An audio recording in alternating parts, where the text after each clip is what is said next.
California Department of Education proposes radical new gender curriculum. Parents would have no ability to opt out.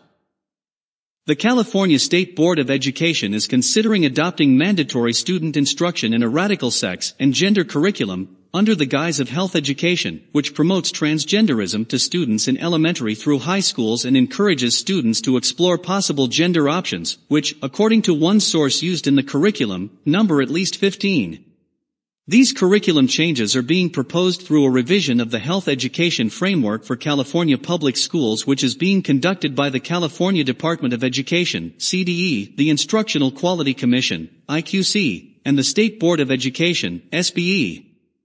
The Health Education Framework is concerned with educating students on a number of actual health concerns including nutrition, exercise, dental health, and traffic safety, but also aims to teach students as young as 4 years old about gender identity, homosexuality, transgenderism, and other related topics. The revised draft Health Education Framework is now available for public comment, and a look at its contents reveals a radical leftist approach to the subject of human sexuality, and a concerted effort to teach children as young as 4 and 5 years old that sexual identity is not fixed at birth, but is in fact mutable. For instance, in the section on teaching kindergartners, the curriculum advises: gender socialization begins before children start school. Students may believe that different norms are associated with people of particular genders by the time they enter kindergarten. While this understanding may be limited, students can still begin to challenge gender stereotypes in a way that is age appropriate. While students may not fully understand the concepts of gender expression and identity, some children in kindergarten, and even younger, have identified as transgender or understand they have a gender identity that is different from their sex assigned at birth. My Princess Boy by Cheryl Kelo Davis is an age-appropriate book that can be used to demonstrate gender differences and inclusion. The book mentioned, My Princess Boy, describes a young boy who chooses to dress up in girl clothes, and is accepted and loved regardless. My Princess Boy loves his dad. His dad tells my princess boy how pretty he looks in a dress. His dad holds his hand and tells him to twirl. Another recommended book, Who Are You?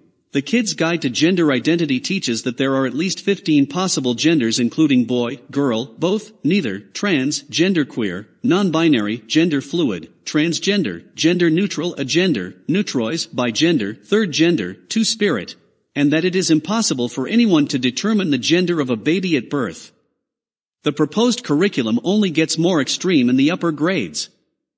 In the section devoted to teaching 7th and 8th graders, the guidelines state: to be inclusive of all students in terms of gender identity and sexual attraction, health education teachers and other educators must be mindful of personal biases, and use gender-neutral language when discussing peer and romantic relationships.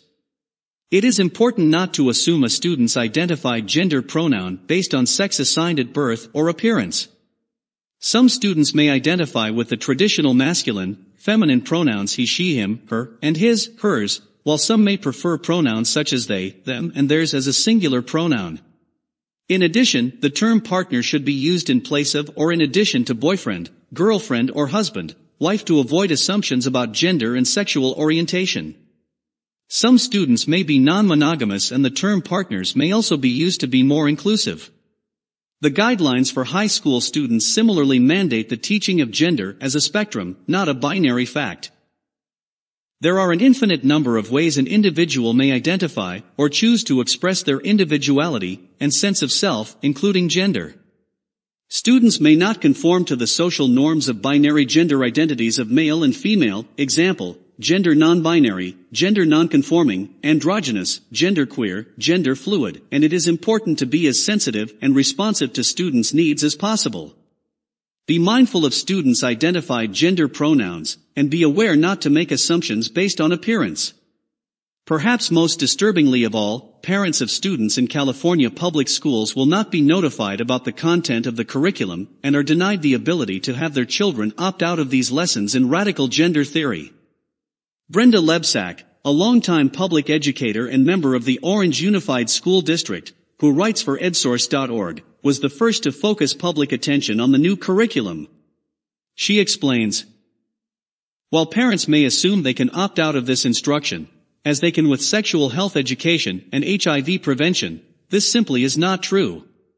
Instruction about gender or sexual orientations that is implemented through the adoption of the framework is exempted from parent notification and opt-out requirements, California Education Code 51932B.